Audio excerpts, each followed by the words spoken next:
Let's have Dr. David Ray Griffin sum this one up for us. These facts taken together render the likelihood of the official theory essentially zero. In fact, each of the 10 phenomena, the likelihood of it occurring without explosives being used is by itself essentially zero. But let's be generous and suggest maybe there's a 1% chance that these things could occur. Virtual free fall speed, straight down, enormous amount of dust. 1% chance. But when you figure up the probabilities then, when you say how many, that 2 of them would occur, 3 of them would occur, by the time you get up to 10 of them occurring without explosive, you're talking about the likelihood of 1 in a trillion. So we can say that the official theory about the towers is disproved as thoroughly as any such theory could possibly be, whereas all the evidence can be explained by the alternative theory according to which the towers were brought down by explosives. The official theory is therefore an outrageous theory, whereas the alternative theory is, from a scientific point of view, the only possible theory. Thank you. How about that FEMA report? What does Engineering Magazine say about it? FEMA investigation is a half-baked farce, Bill Manning says, that may already have been commandeered by political forces whose primary interest, to put it mildly, lie far afield of full disclosure. The structural damage from the planes and the explosive ignition of jet fuel in themselves were not enough to bring down the towers. How about that NIST report? We got $20 million in 3 years. What happened with our tax dollars? Their task was to determine how and why World Trade Center 1 and 2 collapsed, and how and why World Trade Center 7 collapsed. Let's look at their objective. The focus of the investigation was on the sequence of events from the instant of aircraft impact to the initiation of collapse for each tower. For brevity in this report, this sequence is referred to as the probable collapse sequence.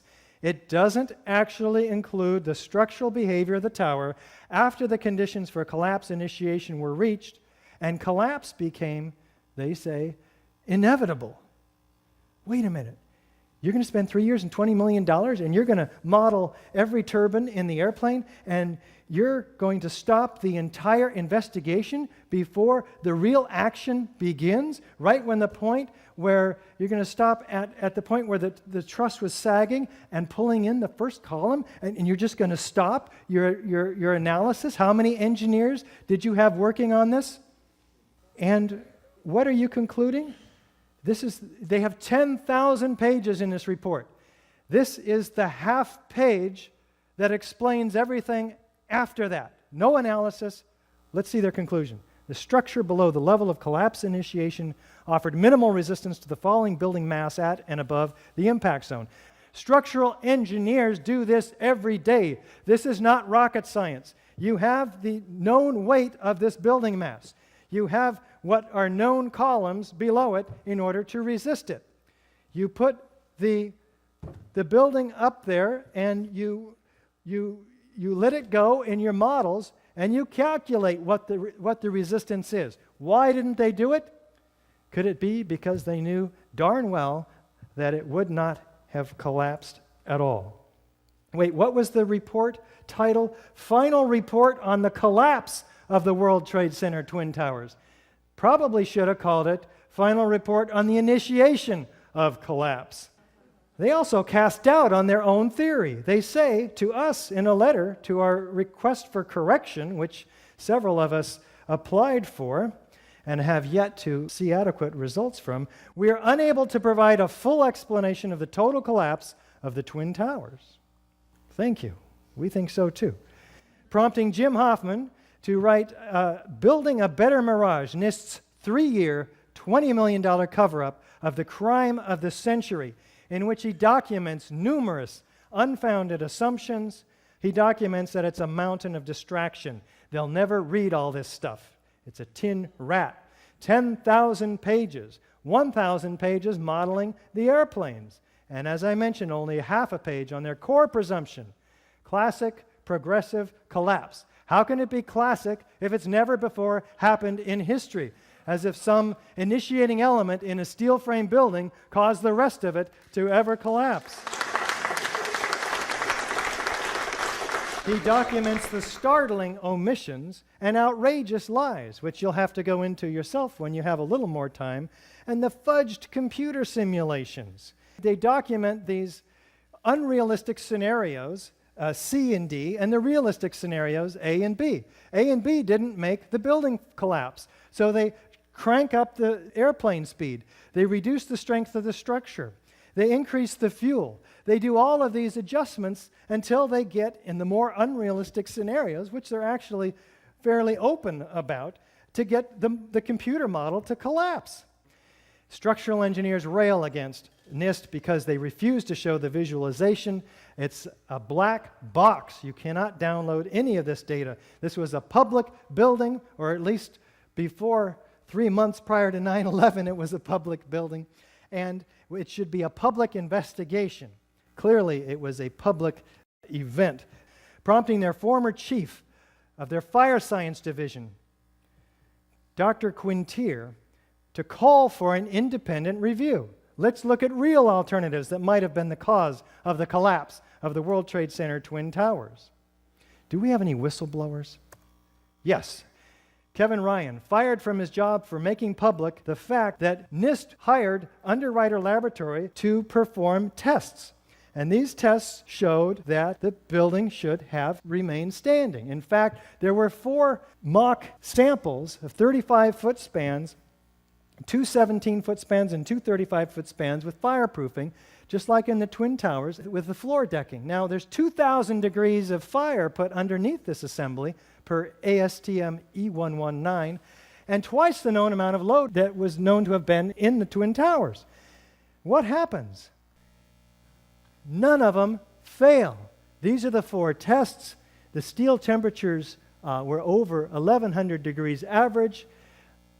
Footnote number 3 documents that no failure occurred. In fact, there was only 3 inches of deformation.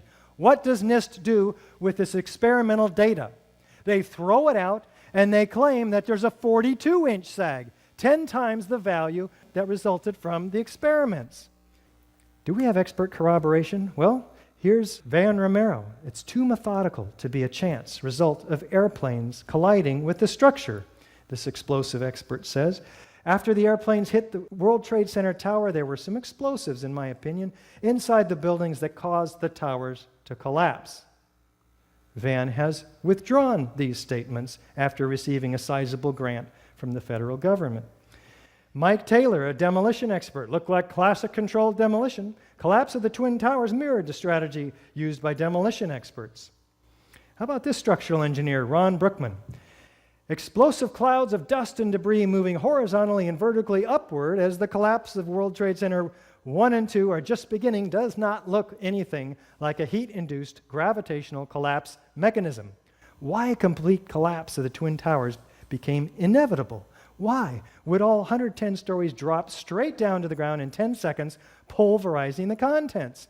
None of the official reports address the issue of total collapse.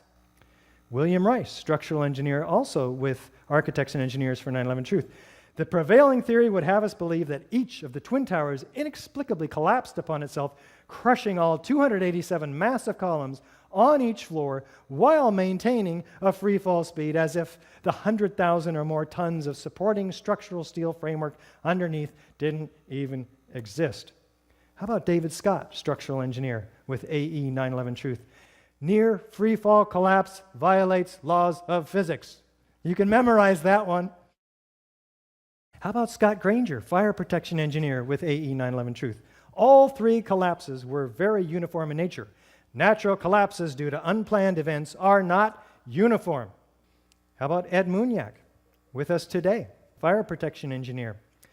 The fires were very weak, oxygen-starved, as evidenced by the black smoke. Steel temperatures were low. All 3 World Trade Center collapses have no resemblance to any previous high-rise fire. How about Mathis Levy, who later joined the FEMA team? If you've seen many of the managed demolitions, where they implode a building and they cause it essentially to fall vertically because they cause all of the vertical columns to fail simultaneously. That's exactly what it looked like, and that's what happened. That's what happened? What happened, Mathis, after you joined the FEMA team? Did you look for controlled demolition with your initial hunch? No. Neither did this gentleman, Ronald Hamburger, who also joined FEMA after saying, "It appeared to me that charges had been placed in the building." Never looked for controlled demolition? How about foreknowledge of these two buildings? FEMA was on site with their exercise tripod too. They had hundreds of people from FEMA, federal government, and the state Office of Emergency Management. They were getting ready for a drill in downtown Manhattan for a biochemical attack. This is per New York Mayor Giuliani. Tom Kenny from FEMA says, "We arrived late on Monday night, went right into action on Tuesday." Coincidence? Maybe. Mayor Rudolph Giuliani. I went down to the scene and we set up headquarters at 75 Barclay Street, which was right there with the police commissioner, the fire commissioner, the head of emergency management. And we were operating out of there when we were told that the World Trade Center was going to collapse. Who gave you that warning? Did you warn the firemen and women? We have plenty of video evidence you've seen, and this suggests all the features of a classic controlled demolition with those exceptions which are atypical of classic controlled demolition. None of these features can be accounted for by fire, let alone all 10 of them. We have supporting evidence. This all goes to support the hypothesis of controlled demolition. It's proof beyond a reasonable doubt.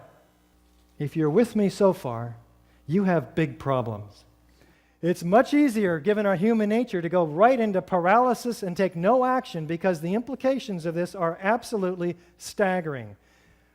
We come up with these kinds of questions, which are valid. Our government wouldn't do this to us. Well, we're not saying your government did this to you.